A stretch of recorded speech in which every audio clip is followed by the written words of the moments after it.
Hey guys, Loco here with the support from OG, Mithy. Mithy, you guys came back to Rift Rivals. Not a lot of players from Europe play in NA. You're one of those players that played in NA. Did it have any kind of meaning to you coming back to Los Angeles, coming back to the LCS studios and actually playing games and having success? Yeah, for sure. It's been super hype. I was pretty excited, nervous about the whole thing. When I went back to EU, it was quite doomed for me, and I kind of had to like work to redeem myself, and this was just like the cherry on top. It felt like so. Yeah, I was super excited. I mean, also the food and all that I've been missing. So yeah, I'm generally super excited to go to NA, and then just being able to have so good performances, especially against TSM, was like the cherry on top. Yeah. So when that happened, that TSM separation, what was it like for you? Because I can't imagine like from someone like you who's just had success after success after success, like going separate ways with the team and not in a great way. Yeah, I mean, I definitely didn't expect for the TSM roster to do so poorly. It was pretty hard for me, just the way I am and I work. And it's like hard for me to describe myself. So that's up to someone else. But yeah, definitely I was very surprised with the fact that we didn't do so well. And then me and Jesper just wanted to stick together and grind it out. But TSM thought otherwise, so they just split us up, and they sent me home, and Uh, so for me it was important that I came back, and and I just did a good job against them. So So it was your first time playing without Zben in such a long while. What was it like rebuilding yourself in Europe? well, I was lucky enough to land on a team that so first of all, I just landed on that team. It wasn't yeah, anyway, I got there, and I'd been playing with Nuke Duck for a long time, so it was just like really easy. And just like the European vibe and the way this team structured things from the start, like we had conversations about how we wanted things to be, and what our culture was going to be like, and what we expected from each other, and how we wanted. Like we had like a 3-day boot camp to just talk about all these things, and like assign goals and expectations and this and that. Like just anyway, so it's been easy, and like the vibe is just really good. And at first it was hard because when we started, like I've been playing in NA for a while, and like I had like I don't know, it was just hard to get back and like do well. And I was also like choking really hard because I wanted to do really well, and I don't know, I just felt like my team really eased me in. Like after my failed performances, like in scrims I was doing well, and everyone was just like really, instead of just shutting me out, they were like loving, like they were like, yeah, it's fine, don't worry, like you're fucking good, like we know that, like we trust in you, we believe in you. And I don't know, like just with time, like I'm having like that feeling, it just like kind of just boosted me into a position where I felt content, and I felt like one more in the team, and at that point we started winning more. Yeah. So OG is a really hard team to pin down for me in terms of identity, because sometimes you guys will play 1-4, sometimes you guys will play 1-3-1. You guys are also very quick to adapt to new styles. Can you identify like what is OG and like what makes OG OG? We just play what's good. We try to figure out what's good, and we play it. Whatever anyone in the team feels like playing, they play. Everyone trusts each other, and the whole like 1-4, 1-3-1 thing, like that's like super old school. Like that doesn't even exist in our team, or I think in any team in Europe. You just play the game, and you put the people where they have the most pressure, and like the game is a lot more dynamic. So yeah, everyone just like has to understand the game well, and how they should play tempo and pressure at the most optimal level, and everyone should adapt and like on the fly move the pieces around to create like the best like pressure, and at the same time like the best position to fight and to contest for vision and their tempo and so on. As someone that played at a high level in both regions, what do you think is so different from NA players and European players? Or is it like the system? Is it the infrastructure? Is it the players individually? Is it the solo queue? Actually, all that you just said, yeah. For me, I mean, like the biggest few things was like the fact, like what I just said about macro is like it was really hard for me to just go there and like have everyone understand that the game doesn't just like play one way, that things can, like, everything is good. Like there's no like, I feel like when I was in TSM, it was like we spent so much time thinking about what was the most optimal play, but it's not about what's optimal. You just have to do something and do it together and play on that pressure, and just keep working together as a team.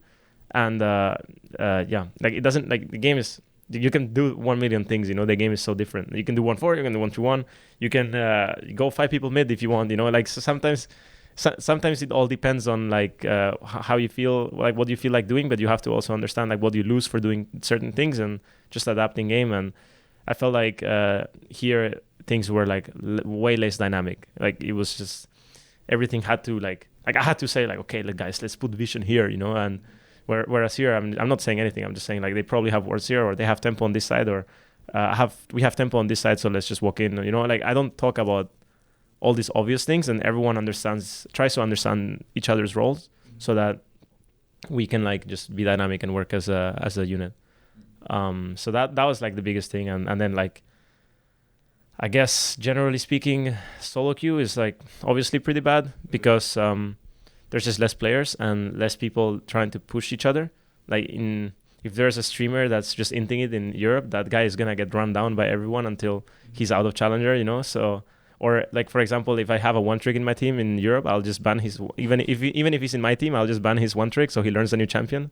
And I'll just tell him that to him, and it's not even like, I don't know, people consider it toxic. I'm just like, why, if you're in my elo, I'm just gonna ban your champion so you can learn. No, I'm being nice to him, So yeah, that's like the mindset difference, where everyone is just pushing each other, and it does sound toxic, but I guess we're like culturally used to it, so it's just the nature of how we do things there, and it's a lot more fun too, because like, let's say even when we play in our team, right, and we're trying new stuff, that's why like Europe is known to try new things, so the way it works is like, I'm saying like, okay, I want to try this, and then I play it and I'm like, I don't know if we should try this again.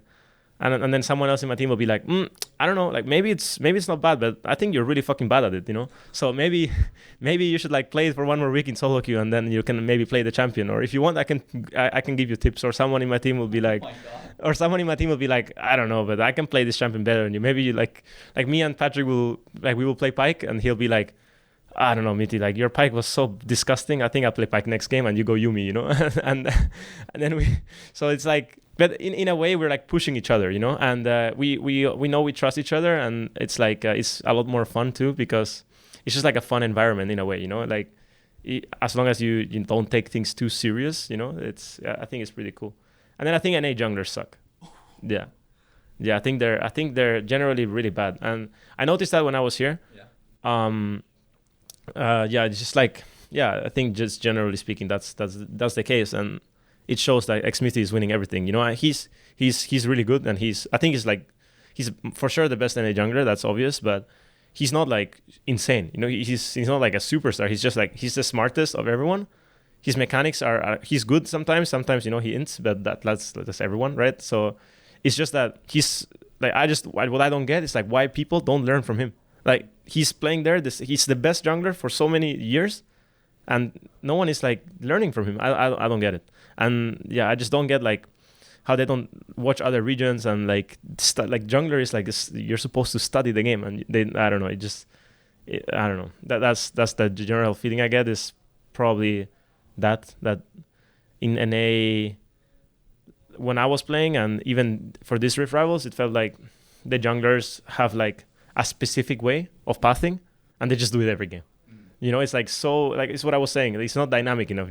Sometimes you're a jungler and you're gonna go 2 levels down, but if your bot lane wins, they will carry. Or you have a lane top that just use their flash 1v1, and if he gets ganked, the game is over. So you just have to sacrifice a level, to make sure that he's safe, or the game will be over through top. And all these things are like, there's common sense, I think. Like, it's the jungle role. You're the bitch, but they don't get it. So.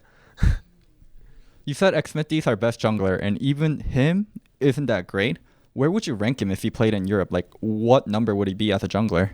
I don't really like ranking people. It's also all these roles, they're super team dependent. Like how you work with your support, how you work with your laners, like communication and so on.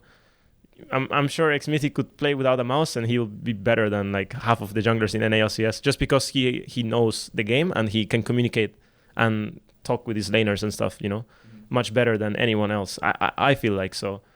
It's hard for me to rank him like just like that, you know, like but he's definitely a great player. Any final words for NA fans watching, EU fans watching?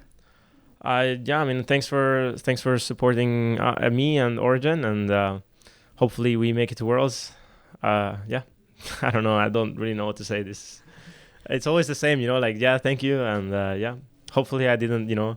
I mean all these things as constructive criticism. I don't mean to like brag or like flame NA or anything. Yeah, pretty much like it's just what it is. That's how I see things, and hopefully people don't take it in a bad way. I'm not really trying to, you know, shit on anyone or be the dog when it's down. It's just how I see things, and like a way for like, you know, the players in NA to, you know, just think about like how they can get better. I mean, thank you so much for the interview, and I think a lot of what you said has so much truth behind it, but NA overall, as you said, like we're very like soft and not as open to criticism, where in EU it seems like you guys just shoot straight. Yeah. I mean, I don't know how it is for other teams, you know, but at least for us, that's for our team, that's like the way we want our culture to be, is, you know, just try to be, but not just about the game, you know, but just generally, like if anything is wrong, you know, just be open about it, talk about things, you know.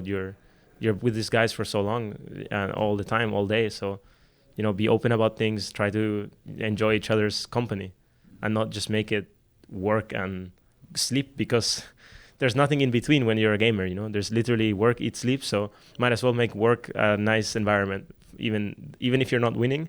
Like the path to success should be like the success itself, you know. That's so, yeah. Anyway, that's deep.